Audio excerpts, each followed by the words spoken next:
Hello प्यारे बच्चों, जैसा कि आप लोगों ने पिछले वीडियो में पढ़ा है सजीव एवं निर्जीव। सजीव वस्तुएं क्या होती हैं, निर्जीव वस्तुएं क्या होती हैं, मैंने आप लोगों को पिछले वीडियो में पढ़ाया था और आप लोगों ने उसे अच्छे तरह से देखा भी होगा और उसे अच्छे से पढ़ा भी होगा और जान भी गए होंगे कि सजीव वस्तुएं क्या होती हैं और निर्जीव वस्तुएं क्या होती हैं। ठीक है, तो आज मैं आप लोगों को बताऊँगी कि सजीव वस्तुओं की विशेषताएँ।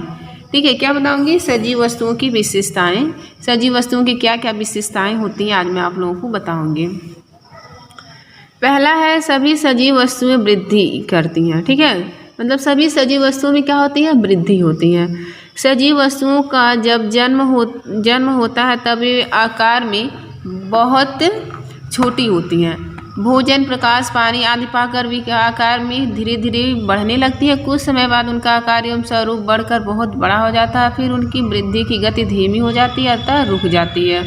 ठीक है, मतलब जितने भी सजीव वस्तुएं होती हैं वह जन्म के समय क्या होती है? छोटी होती है। ठीक है, और कुछ समय बाद वो भोजन, प्रकाश, पानी इत्यादि की सहायता से उनके जो आकार होते हैं, स्वरूप होते हैं, उनमें धीरे धीरे वृद्धि होती है और एक समय ऐसा आता है कि उनका जो आकार व स्वरूप होता है वह बहुत बड़ा हो जाता है। फिर एक समय में उनकी जो वृद्धि होती है वह धीमी हो जाती है और एक अंत और कुछ समय बाद उनकी जो वृद्धि होती है वह रुक जाती है।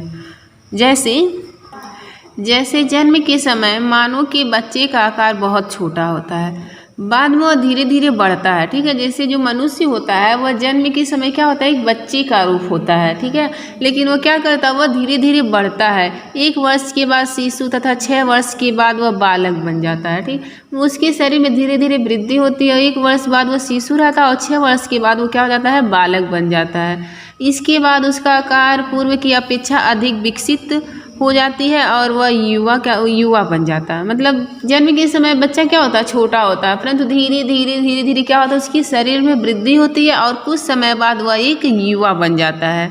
ठीक है, क्या बन जाता है? वह एक युवा बन जाता है। युवा बनने के बाद उसकी शरीर के विकास की गति धीमी हो जाती है।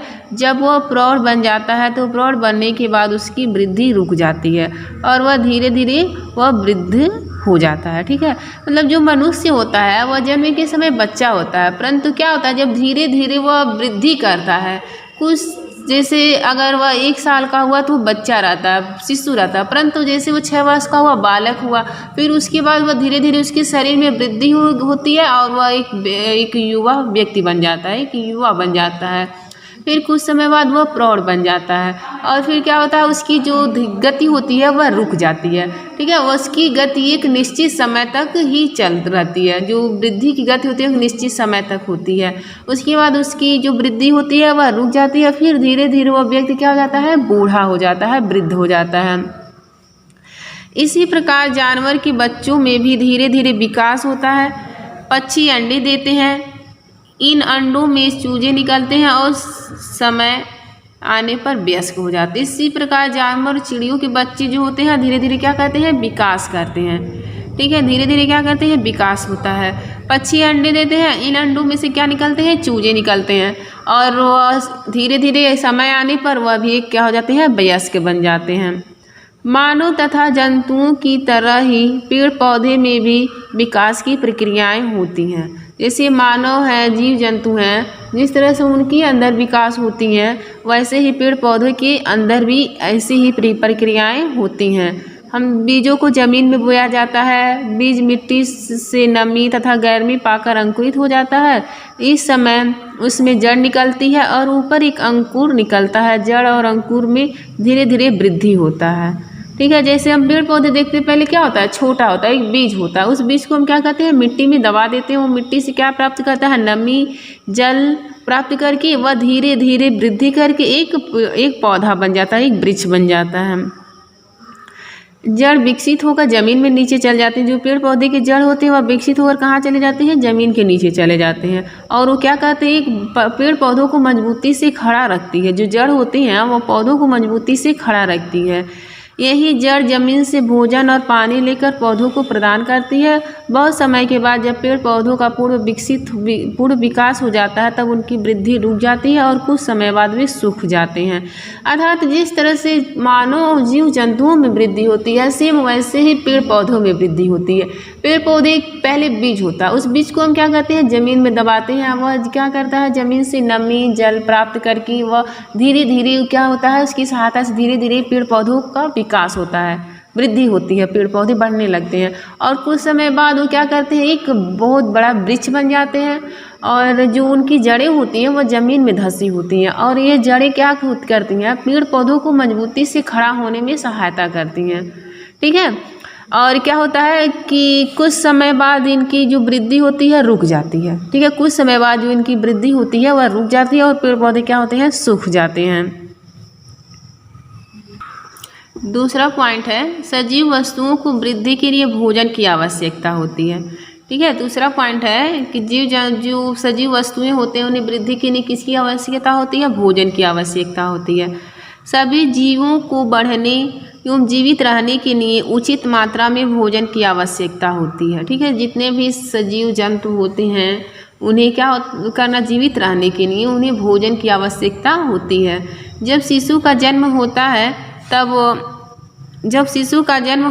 तो वो माँ का दूध पीता है। जब वो कुछ बड़ा होता है तो हमारी तरह थोड़ी मात्रा में भोजन करने लगता है। शरीर के विकास के साथ उसके भोजन की मात्रा भी बढ़ती जाती है। पशुओं के बच्चे अपनी माँ का दूध पीते हैं। कुत्ता गाय भैंस आदि बच्चे पहले दूध पीकर बढ़ते हैं। ठीक है, मतलब सजीव वस्तुओं को किसकी ज़रूरत होती है वृद्धि के लिए? वृद्धि के लिए सबसे ज़्यादा ज़रूरत होता है भोजन। ठीक है, सबसे ज़्यादा ज़रूरत होता है भोजन। मतलब सभी सजीव वस्तुओं को सभी सजीव जीवों को जीवित रहने के लिए किसकी आवश्यकता होती है भोजन की आवश्यकता होती है। जब शिशु का जन्म होता है तो वह अपनी माँ का दूध पीता है, फिर उसके बाद धीरे धीरे बड़ा होता है और वह थोड़ी मात्रा में क्या करता है भोजन करने लगता है। शरीर के विकास के साथ साथ तो उसके भोजन की मात्रा का भी बढ़ती रह जाती है। मतलब शरीर के जितना भी शरीर का विकास होगा उसकी भोजन उतना ही भोजन वो करेगा, उतनी मात्रा में वो क्या करेगा भोजन करेगा। जो पशुओं के बच्चे होते हैं वह माँ का दूध पीते हैं। जो कुत्ता गाय बिल्ली भैंस आदि के बच्चे पहले दूध पीकर बड़े होते हैं। कुछ समय ये बच्चे मुलायम पत्तियां खाते हैं। जब ये प्रौढ़ हो जाते हैं तो चारा खाने लगते हैं। ठीक है, जो होते हैं जो जानवरों के बच्चे होते हैं वह भी दूध पीकर बड़े होते हैं। जैसे गाय बिल्ली भैंस के जो बच्चे होते हैं दूध पीकर बड़े होते हैं। ठीक है, लेकिन कुछ समय बच्चे क्या होते हैं मुलायम पत्तियां खाने लगते हैं। जब ये प्रौढ़ हो जाते हैं तब वो चारा खाने लगते हैं। ठीक है, जब वह अधिक वृद्धि कर लेते हैं प्रौढ़ हो जाते हैं तो क्या होते हैं चारा खाने लगते हैं। मांसाहारी जीव चारे के स्थान पर मांस खाते हैं, जैसे शेर चीता आदि। जो शेर चीता होते हैं वो क्या करते हैं मांसाहारी जंतु हैं और वह क्या चारे के स्थान पर मतलब हरी घासों के स्थान पर क्या खाते हैं मांस खाते हैं। पेड़ पौधे अपनी जड़ों से भोजन लेते हैं। जैसे जैसे पौधे बढ़ते हैं उनकी अधिक खाद की आवश्यकता पड़ती है। जो पेड़ पौधे होते हैं अपनी जड़ों से क्या करते हैं भोजन प्राप्त करते हैं, परंतु जैसे जैसे पौधे बढ़ते हैं उनमें किसकी आवश्यकता होती है खाद की आवश्यकता होती है। खाद न मिलने पर पेड़ पौधे कमज़ोर हो जाते हैं और उनकी वृद्धि रुक जाती है। अब पेड़ पौधों को खाद न मिले तो क्या हो जाएंगे कमज़ोर हो जाते हैं। जैसे अगर मनुष्य या उसे भोजन न मिले तो क्या हो जाएगा मनुष्य कमज़ोर हो जाएगा। सेम ऐसे ही पेड़ पौधों को भी अगर खाद न मिले तो पेड़ पौधे क्या होते हैं कमज़ोर होते हैं और उनकी जो वृद्धि होती है रुक जाती है। इसलिए पेड़ पौधों की अच्छी वृद्धि के लिए खाद देना अति आवश्यक है। पेड़ पौधे की अच्छी वृद्धि के लिए अच्छे ग्रो अप के लिए क्या ज़रूरत होता है खाद की ज़रूरत होती है, इसलिए उन्हें खाद देना आवश्यक है। फिर तीसरा है सजीव वस्तुओं की पानी की आवश्यकता होती है। अब जाहिर सी बात है भोजन के साथ साथ पानी की भी आवश्यकता होती है सजीव वस्तुओं को। सभी जीवधारी अपना खाद्य पदार्थ पानी के साथ लेते हैं। मनुष्य अपना भोजन तथा पशु अपना चारा पानी के साथ लेते हैं तथा पेड़ पौधे पानी के साथ ही खाद को सोखते हैं। बिना पानी के मनुष्य अपना भोजन पशु अपना चारा तथा पेड़ पौधे अपनी खाद नहीं ले सकते। इसलिए इन सभी सजीवों को पानी की बहुत आवश्यकता होती है। पानी के अभाव में इनकी वृद्धि रुक जाती है तथा जीवन समाप्त हो जाता है। सभी जीवधारी जो होते हैं अपना खाद्य पदार्थ पानी के साथ लेते हैं, ठीक है। जो भी उनके खाद्य पदार्थ होते हैं वो किसके साथ लेते हैं, पानी के साथ ही लेते हैं।